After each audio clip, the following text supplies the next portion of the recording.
Olá pessoal, tudo bem com vocês? Thiago aqui. Nesse conteúdo nós vamos falar de Petrobras, vamos falar dos resultados, entender um pouco mais dos destaques da companhia, falar também dos dividendos, entender essa reserva de capital que ficou retida aí com base na estratégia da companhia. A gente vai entender um pouco mais dessa reserva de capital, falar também da visão do mercado e o que esperar daqui para frente com relação aí à expectativa dos grandes players em relação a Petrobras. Vamos dar uma olhada também no gráfico da companhia. Vou falar ali uns pontos que eu, Thiago, pretendo fazer aportes na companhia com base na minha estratégia de investimentos. Se você ainda não é inscrito, já se inscreva, faça parte do nosso canal. Vamos começar falando aqui do lucro. Então, em 2023, a companhia registrou aqui o segundo maior lucro líquido da sua história. Quando nós olhamos aqui o lucro bruto da companhia, fechou em 54 bilhões de dólares. Essa apresentação aqui é em dólar, então fechou em 54 bilhões de dólares. Já o lucro líquido fechou em 24 bilhões de dólares e o lucro líquido recorrente 27 bilhões de dólares. Mesmo assim, com esse bom resultado que a companhia teve em 2023, ela fechou abaixo quando a gente compara com 2022. Teve umas quedas na comparação do lucro bruto e também do lucro líquido da empresa. Falando agora da parte geral, os resultados da empresa, tivemos aqui o EBITDA ajustado, 52 bilhões de dólares, segundo maior da história também. O FCO, que é o fluxo de caixa operacional, fechou em 43 bilhões de dólares e o lucro líquido 24 bilhões de dólares também. Então, tanto o FCO, fluxo de caixa operacional, o lucro líquido também aqui, segundo maior da história. Já a dívida bruta fechou em 62 bilhões de dólares, dentro aqui do intervalo da referência aqui da estratégia 24 a 2028. A dívida financeira, por sua vez, fechou em 28 bilhões de dólares, teve uma redução de 1 bilhão e 200 milhões aqui, interessante, na parte da dívida financeira. A gente vai falar um pouco mais do endividamento da companhia ainda neste conteúdo. E o FCL, que é o fluxo de caixa livre, fechou em 31 bilhões de dólares, terceiro maior da história da empresa. Quando a gente fala aqui a parte operacional, nós temos aqui em 2023 um crescimento aqui de 6,2% na produção operada e 3,7% quando a gente fala aqui da produção própria. Então, produção operada da companhia, que ela faz ali as operações dessa produção, teve 6,2% de crescimento. Já a sua produção própria cresceu 3,7%. Quando a gente fala do pré-sal, que é um dos focos da companhia, teve um crescimento bem expressivo, 10% na comparação anual. Então, mesmo aí com os desafios da parte financeira, a questão dos dividendos, que a gente vai entender um pouco mais, a parte operacional vem respondendo de forma positiva da companhia.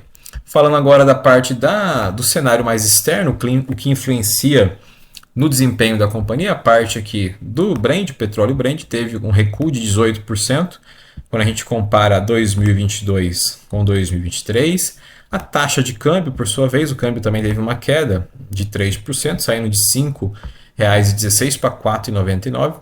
Observe que desde 2021 vem tendo essa tendência de queda no câmbio.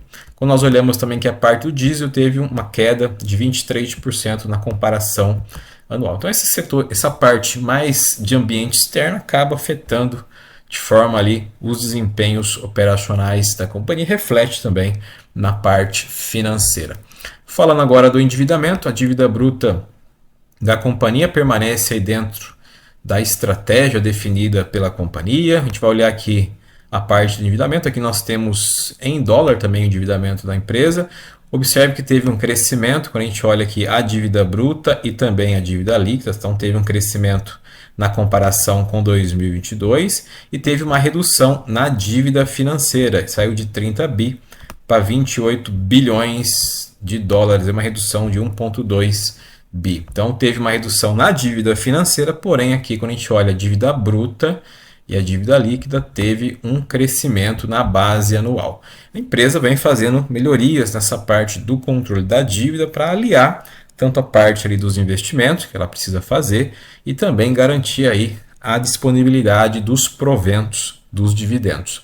Falando aqui a parte dos dividendos, agora a gente vai entender um pouco mais aqui a respeito dos dividendos. Então, quarto trimestre aqui de 2023, a empresa fez aqui a proposta de R$ 1,10 por ação ordinária e preferencial. A data base aqui, ó, a Datacom, é dia 25 de abril para você ter direito aos dividendos. O pagamento aqui vai ser feito em duas parcelas. A primeira parcela no dia 20 de maio, no valor de 55 centavos por ação.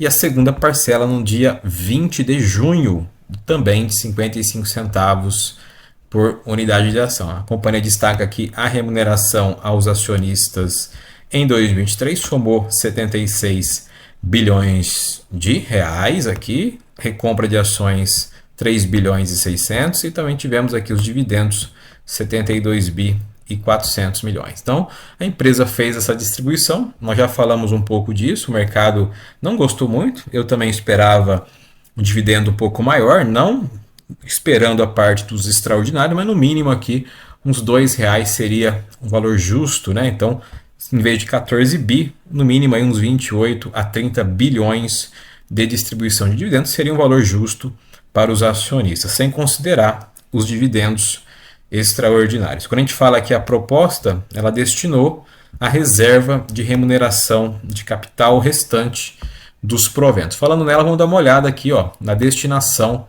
do resultado e dividendos aí do exercício de 2023. É importante você como acionista, você que está monitorando a empresa, entender essa questão da reserva de capital. Então ela não distribuiu muitos dividendos, distribuiu ali 14 bi e guardou aqui, ó, 43 bilhões e 800 milhões, quase 43 bi 900 na reserva aqui, ó, de remuneração de capital. Segundo a companhia, segundo a gestão, esse valor aqui de 43 bilhões e 800 milhões de reais, ele vai ser destinado no futuro ao pagamento aí de proventos. Porém, nós já observamos que a decisão atual não foi de distribuir o mínimo necessário para você e para nós que somos acionistas da companhia. O fato é que a companhia deixou aqui em caixa 43 bilhões e 800 milhões de reais na sua reserva de capital.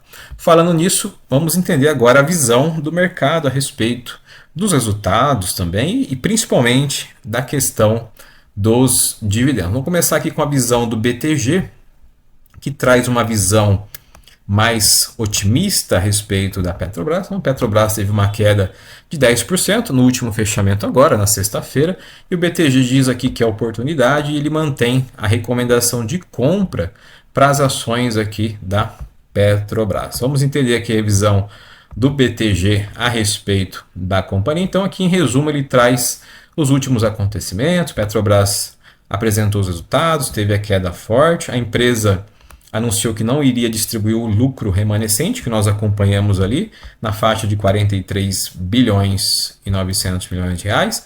E isso gerou aí essa certa inconsistência do mercado, né?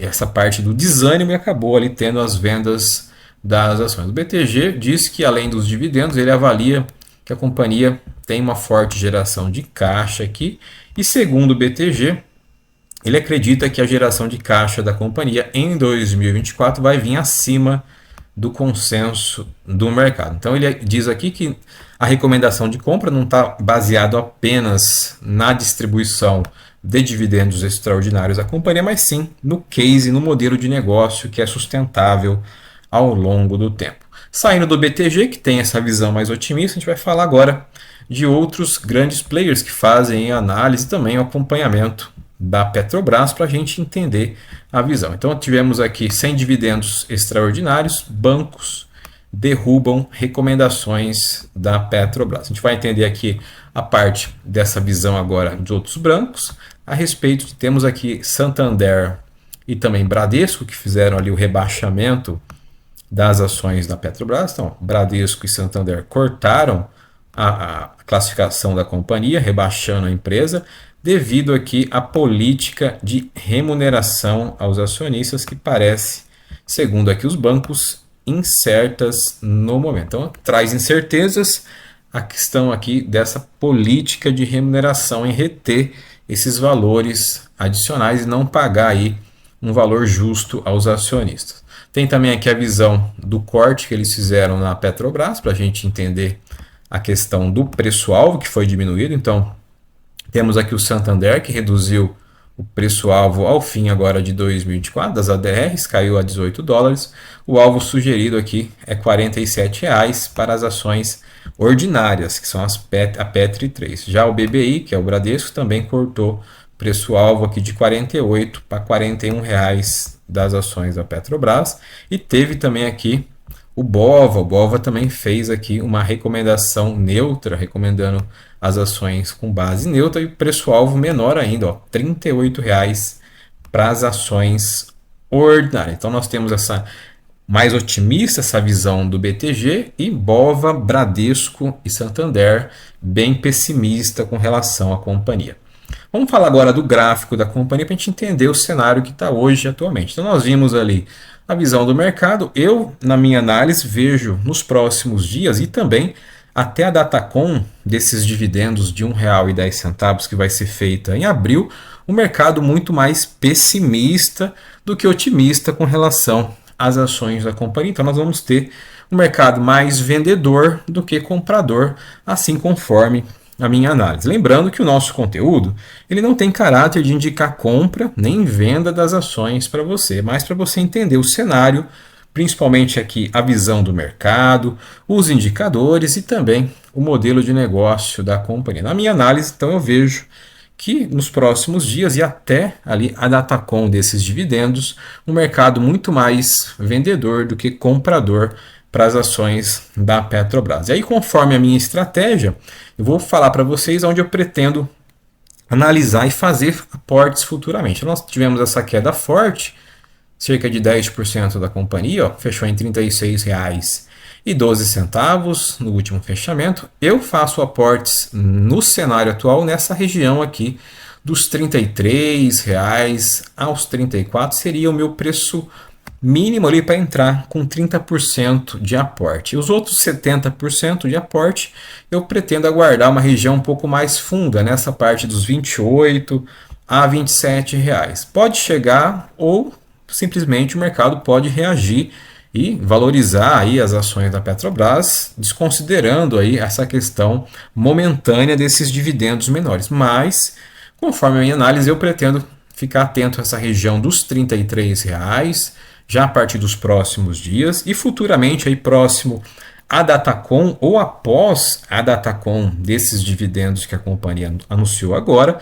eu pretendo realizar aqui futuramente, caso a companhia chegue nessa região dos R$ 27 a R$ 28,00. Aí é o meu modelo de investimento e a minha visão sobre as ações da Petrobras. Estou falando aqui das ações Petri 4, que são as ações preferenciais. Essa região aqui dos 23, 22 é uma região muito mais pessimista. Lembrando que o ano passado, em março e abril de 2023, ó, há um ano atrás, as ações chegaram a tocar nessa região, ó, R$ 18,00, R$ 17,90, depois deu uma recuperada. Então ela chegou a tocar nessa região, porém eu não vejo que ela possa chegar neste momento a essa região que seria muito mais pessimista. Eu vou aguardar essa região dos 33 e depois futuramente, caso venha, R$ 27 a R$ 28,00 seria aí meu aporte complementar nas ações da Petrobras.